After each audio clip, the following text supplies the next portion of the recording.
दूसरे चरण की वोटिंग से पहले प्रियंका गांधी छत्तीसगढ़ में चुनाव प्रचार कर रही हैं। इसी दौरान प्रियंका गांधी ने इंडिया टीवी से एक्सक्लूसिव बातचीत की है। क्या कहा है प्रियंका गांधी ने इस इंटरव्यू में, आइए आपको सुनाते हैं। मैम, फर्स्ट फेज का पोलिंग खत्म हो गया है। क्या असेसमेंट आप लोगों का है इंटरनली? जब आप असेसमेंट करते हैं चीज़ों का, कहाँ पाते हैं इंडिया लाइन? एक्चुअली हमारा इंटरनल असेसमेंट अच्छा रहा है और जहाँ से रिपोर्ट्स आ रही हैं हर जगह से फर्स्ट फेज में हम अच्छा करेंगे जी। क्योंकि फर्स्ट फेज में 2019 में भी यूपीए ने अच्छा किया था, एनडीए का परफॉर्मेंस उतना अच्छा नहीं था, तो आपको लगता है वो परफॉर्मेंस दोबारा रिपीट होगी या उससे ज़्यादा आपको उम्मीद तो यही है कि हम अच्छा परफॉर्म करेंगे हर फेज में, तो अब आगे जाके देखते हैं क्या होता है। ये जो चुनाव है मैम, ये गारंटीज वर्सेस गारंटीज का चुनाव है। प्रधानमंत्री नरेंद्र मोदी एक तरफ कह रहे हैं कि ये इंडिया अलायंस वाले जो हैं ये झूठे वायदे कर रहे हैं, और जो गारंटीज प्रधानमंत्री नरेंद्र मोदी दे रहे हैं ये उनकी गारंटी है, इसलिए वो गारंटी पूरी ज़रूर हो जाएगी। देखिए, उन्होंने गारंटी के तौर पर वादा किया था कि वो 15 लाख रुपए हर खाते में डालेंगे। वो 15 लाख रुपए नहीं आए। 2 करोड़ रोजगार की बात की थी, वो भी नहीं हुआ। इतनी सारे बातें की थी उन्होंने, वादे किए थे उन्होंने, वो पूरे नहीं हुए। हम जो कांग्रेस में कह रहे हैं उसका प्रमाण है। कर्नाटक में हमने गारंटीज दी, वो आज पूरी हो रही हैं। यहाँ छत्तीसगढ़ में हमने कहा था कि हम कुछ करेंगे, हमने करके सारी चीज़ें दिखाई। हिमाचल में की, जहाँ जहाँ हमारी सरकार बनी है, तेलंगाना में भी हमने जो गारंटी दी वो पूरा करने का काम हमने शुरू कर लिया। तो हमारा तो प्रमाण है। तो देखिए, वो कहने के लिए तो कोई कुछ भी कह ले, उनकी तो वैसे भी आदत है कि वो कुछ भी कह लेते हैं और फिर बाद में उन्हीं के मंत्री कहते हैं कि ये तो चुनावी जुमला था। 10 साल मैम, पिछले साल अगर कांग्रेस के परफॉर्मेंस को देखें, चाहे विधानसभा में देखें या लोकसभा में देखें, आप लोगों का परफॉर्मेंस बहुत अच्छा नहीं रहा। इस बार 2024 में क्या ऐसा हो गया है कि आपको लग रहा है कि हालात बदल देगा और मोदी जी की गारंटीज पर भारी पड़ेगा, या हाथ का साथ जनता देगी इस बार? देखिए, ये जो सवाल आपने किया ये जनता के विवेक पर निर्भर है। जनता जागरूक बनेगी अगर ठीक ढंग से, गहराई से ये समझेगी कि आज देश के सामने कौन सी इश्यूज़ हैं, क्या है उनके जीवन में जो तरक्की हो रही है, नहीं हो रही है, उनके जीवन के संघर्ष की सुनवाई हो रही है कि नहीं हो रही है, महंगाई बढ़ रही है, बेरोज़गारी बढ़ रही है, जनता देख रही है चीज़ों। मुझे लगता है कि अगर जनता विवेक से अपना वोट दे तो ज़रूर कांग्रेस और यूपीए के पक्ष में देगी, क्योंकि पिछले 10 सालों में बातें बहुत बड़ी बड़ी हुई हैं और वादे, जैसे आपने कहा, बहुत वादे हुए हैं, लेकिन जो आम आदमी है उसकी जो परिस्थितियां हैं, क्या वो बदली हैं? क्या तरक्की आई है? क्या महंगाई घटी है? क्या बेरोज़गारी कम हुई है? क्या आप जब घूमती हैं और नौजवानों से बात करती हैं तो क्या आपको ये जवाब मिलता है कि किसी को नौकरी मिली, रोज़गार मिला, किसी के जीवन में तरक्की आई? नहीं। तो अगर जनता जो एक्चुअल इश्यूज़ हैं, जो इश्यूज़ हैं, जो उनके मुद्दे हैं, उन पे सोच समझकर ठीक से विचार करके वोट डाले, तो मैं नहीं मानती कि बीजेपी को वोट दे सकती है। लेकिन भाजपा के जो नेता हैं, ख़ास तौर से हमारे प्रधानमंत्री जी, कई मुख्यमंत्री, ये क्या करते हैं कि चुनाव के समय ध्यान भटकाते हैं। तो चुनाव के समय ऐसे ऐसे मुद्दे उठाएंगे जिससे जनता के जज्बात जुड़े हुए हैं।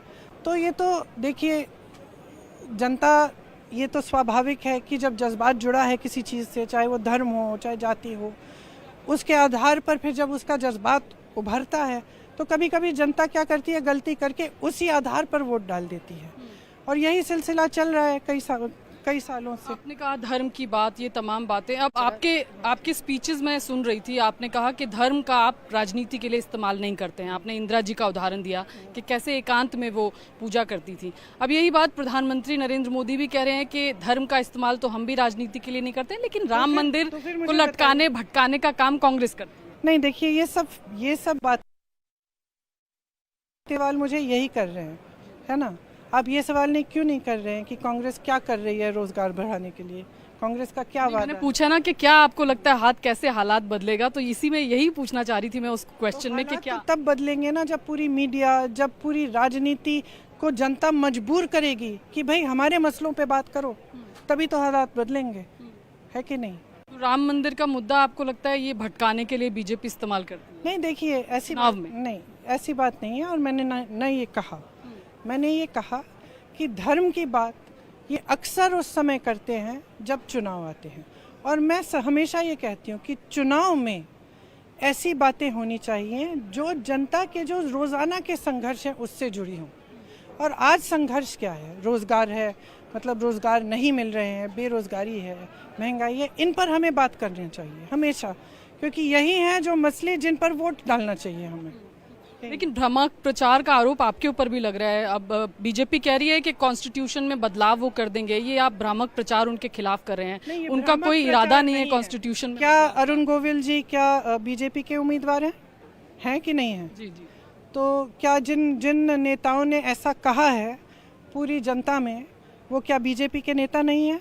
तो हम भ्रामक प्रचार कैसे कर रहे हैं? ये भ्रामक प्रचार तो वही कर रहे हैं, उनके नेता कर रहे हैं। अब प्रधानमंत्री जी एक बैकफुट पे आ गए हैं, क्योंकि अचानक उनको लग रहा है कि ये तो फैल गई है बात और लोगों को पसंद नहीं आएगी, इसलिए बैकफुट पे हैं, इसलिए अब अचानक बचाव कर रहे हैं। लेकिन बात तो ये है ना कि उन्हीं के नेताओं ने कहा है कि हमें 400 सीट दो और हम संविधान को बदलेंगे। भाई क्या ज़रूरत है संविधान को बदलने की? क्या ज़रूरत है? प्रधानमंत्री के नाम पे पूरा कैंपेन जो है बीजेपी ने बिल्ड किया है, नरेंद्र मोदी की गारंटी उनके नाम पर। अब आज जब प्रधानमंत्री ने भाषण दिया तो कहा कि मनमोहन सिंह तो रिमोट कंट्रोल से चलते थे, एक मजबूत सरकार लानी है। तो देखिए, मनमोहन सिंह जी इस देश के प्रधानमंत्री रहे, एक बहुत ही सज्जन इंसान है, बहुत ही सुलझे हुए इंसान है, और क्वालिफिकेशंस भी शायद कई प्रधानमंत्रियों से उनके ज़्यादा हैं। और हम उनके बारे में ऐसी गिरी हुई बात करें कि रिमोट कंट्रोल पे चलते थे, किसी के बटन दबाने पे, क्या बातें हैं ये? एक प्रधानमंत्री को भाती नहीं है।